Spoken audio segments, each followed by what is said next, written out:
In this video, I will talk about how our OVA Swing indicator works. The OVA Swing indicator was created with the premises of Richard Wyckoff's three laws: cause and effect, supply and demand, and effort versus result. OVA Swing gives you for pieces of information so you can identify these laws. He shows you delta aggressions, shows volume amount, shows number of swing points, and shows a custom symbol created by us to identify possible springs and upthrusts. You can also see market movements in real time. This real-time information gives you an advantage over operators who only look at the price. What do we need to keep an eye on?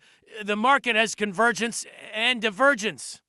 When the market is converging in an uptrend, we see higher deltas on the rise and lower deltas on pullbacks. When we have divergence, we have larger deltas as the market falls and smaller deltas as the market rises.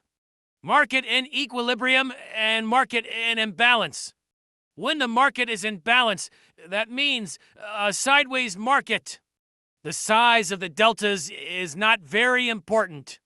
However, observing algo trading is very important. With the market in disequilibrium, it is very important to look at the variation in deltas. This is precisely where the market accelerates to one side. Watch the next video. It will help you.